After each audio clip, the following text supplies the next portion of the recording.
Hello, I'm Victoria from Biblio Lifestyle, and you're listening to the Reader's Couch podcast, the show that will help you bridge the gap between living a full and busy life to one where you're reading, learning new things, and having fun. Today on the couch, I'm so excited to welcome author Lisa Unger to talk about her novel, The New Couple in 5B. In The New Couple in 5B, a surprise inheritance of a luxurious Park Avenue apartment takes a dark turn for a couple because it leads to a series of sinister events and the building's dark past and deadly secrets, which is filled with deaths and strange occurrences, come to light. Now, this novel will give you all the Rebecca meets Rosemary's Babies vibes, as you'll see gothic and horror elements meets mystery that's also thick with suspense and lots of dread. But before we get into the episode, please subscribe to the podcast if you haven't already, leave me a 5-star rating, and write a review if you love the show. Plus, if you're looking for another way to interact with the show, we have a new feature where you can text me directly. Yep, that's right. You can send me a text with your thoughts. So let me know what you think about this episode. Tell me about the last book you read or loved. Did you read The New Couple in 5B? Or any other question that's top of mind. So click the link at the top of the show notes that says send me a text with your thoughts, and I'll share some of the messages with you on air. So thanks in advance. And now onto the episode with author Lisa Unger. Hi friends, welcome again to the Reader's Couch. I'm your host, Victoria Wood, and here on the couch with me to talk about her new book, The New Couple in 5B, is author Lisa Unger. Lisa, welcome to the Reader's Couch. Thank you for having me. Yay! I am thrilled to have you on. I had so much fun with this book. But before we get into it, I want to know how you're feeling. I know this isn't your first rodeo, but how excited are you that The New Couple in 5B is now available? I'm super excited. It's definitely not my first rodeo. This is my 21st novel, but I have to say that I've been writing since I was a kid, and I never wanted to do anything else with my life. So it never stops being exciting. And when that first box of books comes, like, or the first book that's the hardcover and it's real and it's in your hand, like, I always, every single time, just feel like this rush of like excitement and gratitude that I'm able to do this thing that I love so much. So it's always exciting, and it's always exciting to know that the book is in the hands of my readers, because without them, I couldn't be doing what I'm doing. So I'm always excited to share my story with them. Oh, I love hearing that. That is awesome. So listeners, tell them about your new book. What's your elevator pitch? But more importantly, what can readers expect when they pick up a copy of The New Couple in 5B? Yeah, so when you pick up the New Couple in 5B, you're going to meet Rosie and Chad. And they're a young couple. Rosie's a true crime writer and Chad is an actor. And all their luck has been bad lately. They're struggling to make ends meet, and they're trying to start a family, and really nothing is going their way. And then they inherit a dream apartment in an iconic New York City building. And it's this huge windfall, and they're over the moon about it, and until of course they move in, and then strange things start to happen, and it becomes clear that the Windermere, this building, has a dark history. And Rosie, a true crime writer, is compelled to start digging into the secrets of the Windermere before she and Chad also fall under its spell. So that is The New Couple in 5B. Yay! I really enjoyed this one. I thought it was incredibly fun. I love the premise about this couple getting this surprise inheritance, thinking, oh my gosh, this is great. But then, things go a bit left, which I won't say because we're staying very clear. Yes, as they should, because we're also staying clear of spoilers. But I want us to talk about the characters a bit, because our narrator is Rosie. So we really get to know Rosie a bit from her point of view. Like you said earlier, she's a writer. She had one best-selling book. She's struggling to get on book 2. Money Yeah. is tight. Chad is an actor. So let's start with Rosie. Tell us about her, what's going on in her life. I know they're caring for Chad's uncle, who is the person who leaves the apartment to them. Right. But just tell us about Rosie and where she is and what's going on in her life. Yeah, so she's a writer. She comes from publishing. She worked in publishing, and she has written a book that did very well. It's been a couple years, and she has this idea for a new book. And when we first start spending a little time with Rosie, she's at like a publishing lunch with her editor. And he's basically saying, I like it, but I don't love it. And we need to work on this proposal. And so that's where she is. She's estranged from her family. She has this kind of past that she has fled. She thinks of her family of origin as that they're like con artists. Her father is a healer. Her mother is a tarot card reader. And she has completely put that part of her life behind her. She doesn't want to be part of that family. And she doesn't want to consider that maybe they're not exactly con artists, that they do have things that are special about them and that maybe she does as well. So she's really shutting that part of herself away. And she is trying to find a way into the story that she wants to write. So when she's helping her husband care for his uncle Ivan, from whom they will eventually inherit the apartment, or from whom they did inherit the apartment, she's already digging into the history of the Windermere, which is this building in Murray Hill in New York City. And she has a lot of agency. She's very intelligent. She has a lot of courage, and she's in this, on the cusp of really finding success in her life. And that's where Rosie is at the beginning of the book. And then Chad, on the other hand, like I said earlier, he's an aspiring actor. They're caring for his uncle, who they end up inheriting the apartment from. So tell us a bit about Chad. Yeah, so Chad is Rosie's husband, and he is an actor, and he's in a off-Broadway musical rendition of Macbeth. And so he's got some work, but he hasn't quite made it. He's still waiting to be discovered. And his past is very different from Rosie's, but it also has a darkness to it, and something that he has fled from or trying to get away from. And Ivan was really their last living family member, or on his side at least, that they could be with and connect. So they're both feeling this real disconnection from the idea of having a family, and that's why they're so invested at the beginning of the book in starting their own family. And so it's a big thing for both of them, something they both want as they move into the Windermere. Absolutely. Also in the picture is Dana. So Dana was the person we were expecting to inherit the apartment. So right. Dana is the uncle's daughter, so Uncle Ivan. Even Rosie and Chad figured, of course she's going to inherit it. So it was quite a surprise to discover that in his death, he left the apartment to Rosie and Chad. Now, again, Dana is not just surprised to be left out and that she didn't inherit the place. She is big mad, as I would say. So she hasn't made their life much easier. So tell us about Dana and her reaction to not inheriting the apartment she believes is rightfully hers. Yeah, Dana was really interesting to me. She was basically estranged from Ivan at the time of his death. So Ivan was a war photographer, and so obviously he was just gone a lot of the time.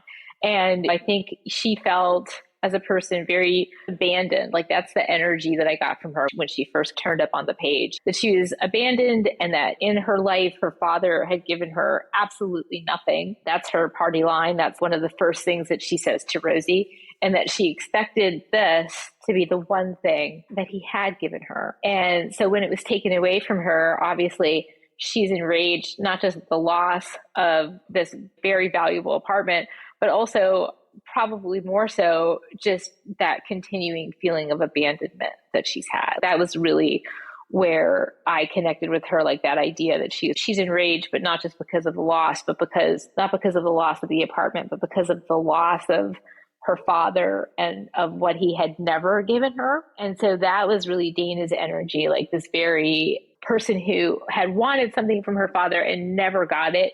And then even in death did not receive what she expected to receive from him. Absolutely. Now, I want to talk about the apartment itself, because I felt like the Windermere was quite a character without the main characters involved. And it just so happens that Rosie decides to focus her next book, because like we said, she was struggling with book 2. She decides to focus her next book on the Windermere. So I want you to tell me, one, was there a real life building that inspired the Windermere? But also, what can you tell listeners about what they can expect about this apartment and this building where it's located? Yeah, so it is actually based on a very real place. When I was a kid, my aunt, who lived in New York City, and she's very glamorous, she worked in fashion, she had this exact apartment that wound up in the new couple in 5B. It was a stunning, sunlit, 2-bedroom apartment in Murray Hill with a view of the Chrysler Building.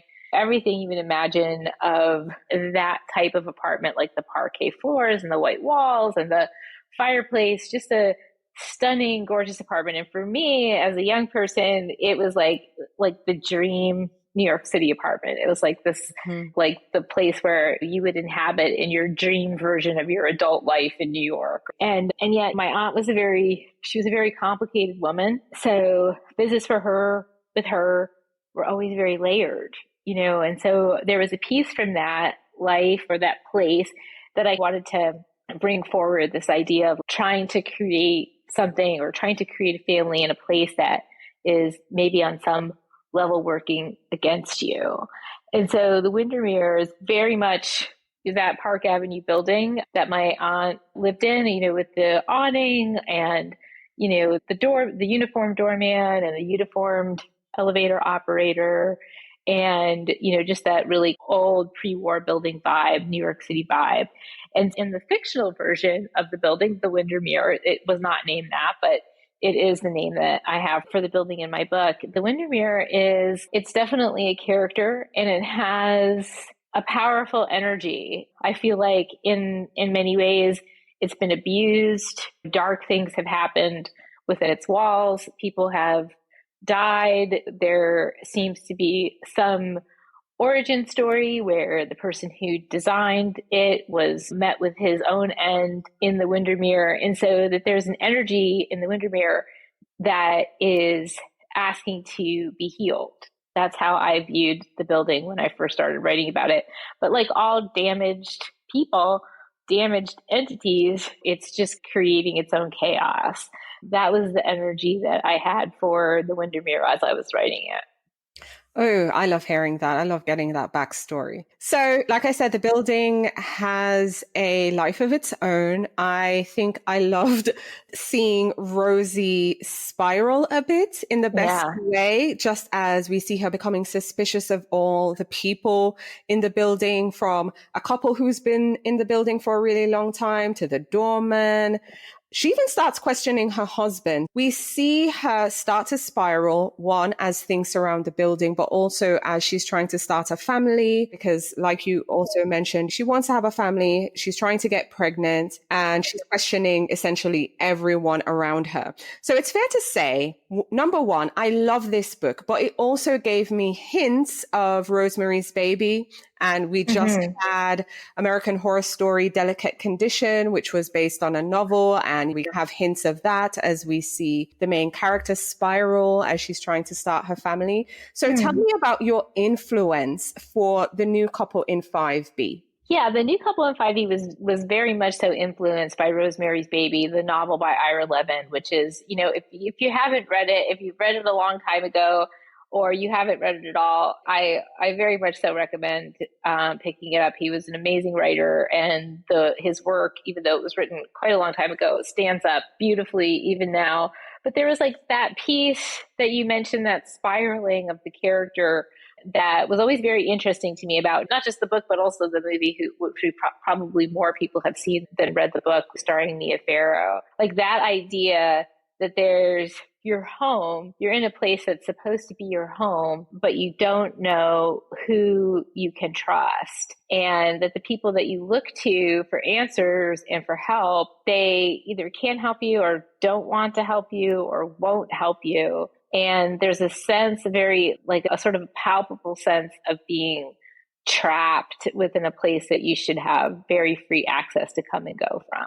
And so that piece really came forward from Rosemary's Baby for me, but it's just like a jumping off point, because Rosie has a lot of agency. She is spiraling in some ways, but she has done a lot of work on herself. So she comes from, as I mentioned, this like past of people who she considers to be liars and charlatans. And her father, who claims to be a healer, also felt that she was a seer, that that Rosie herself had prophetic vision. And he raised her to believe that was true about herself. And when she discovered that was not real, or that maybe it wasn't real, she was enraged, furious, just wanted nothing to do with her family, and turned to a life of academics and science and writing and digging into history and all of that sort of more empirical stuff.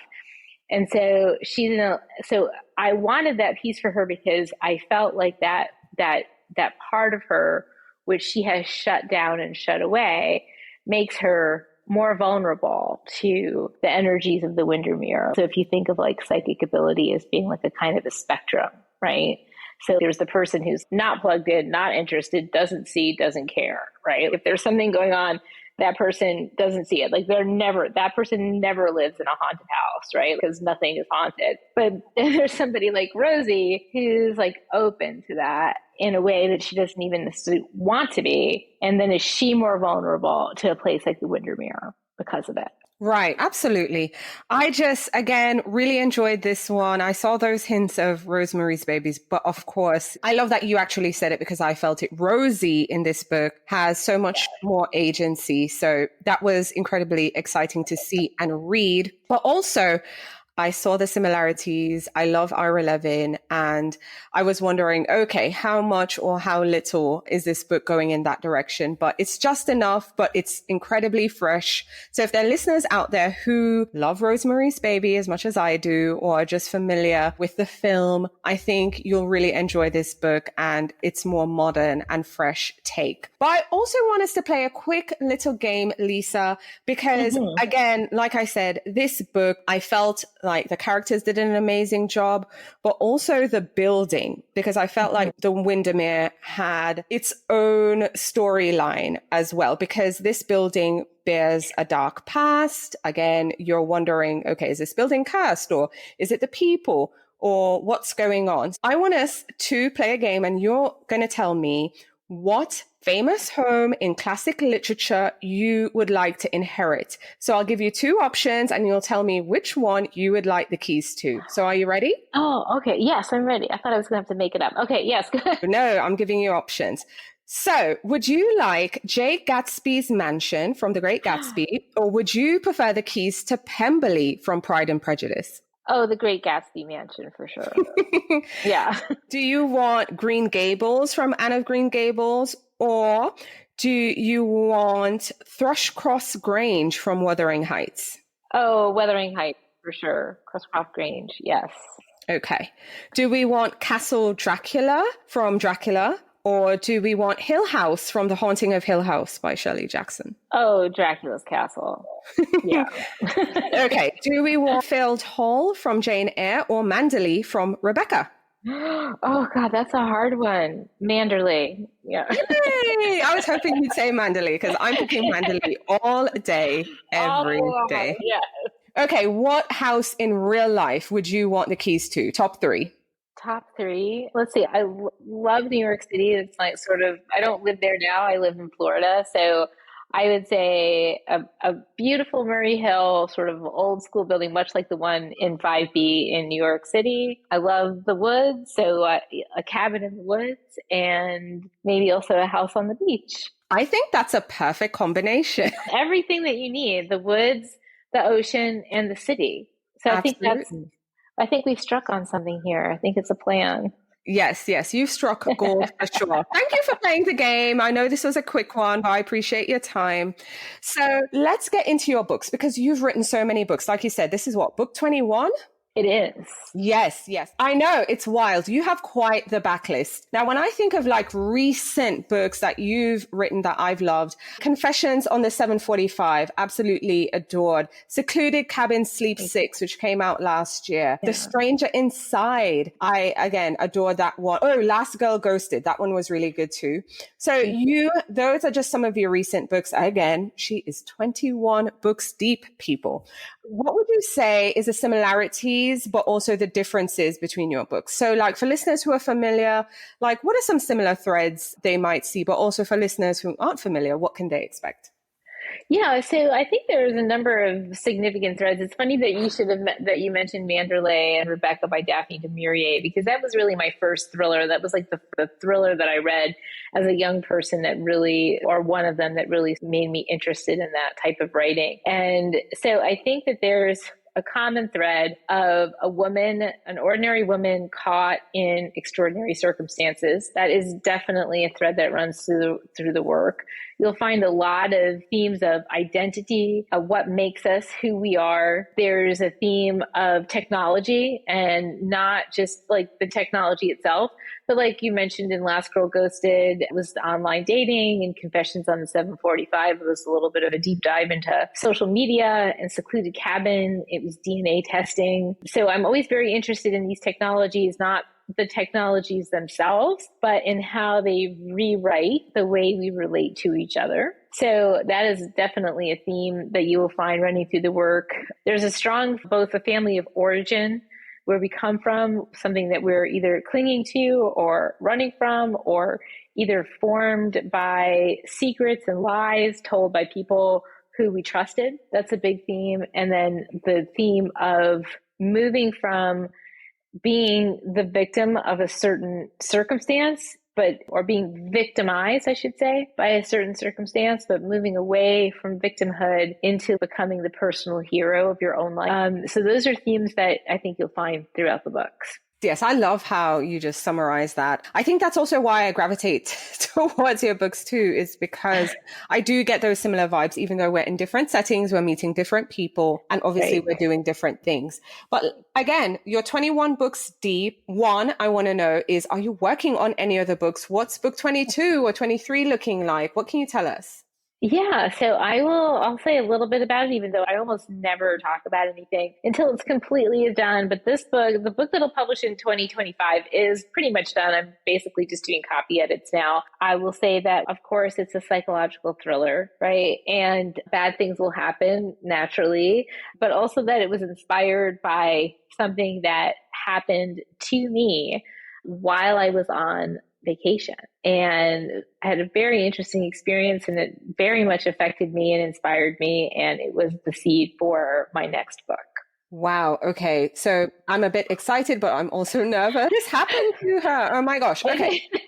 I will ask you one thing though. What kind of vacation were you on? Because just like how we were talking about houses, was it a beach vacation, a cabin vacation, a city vacation? What's the setting?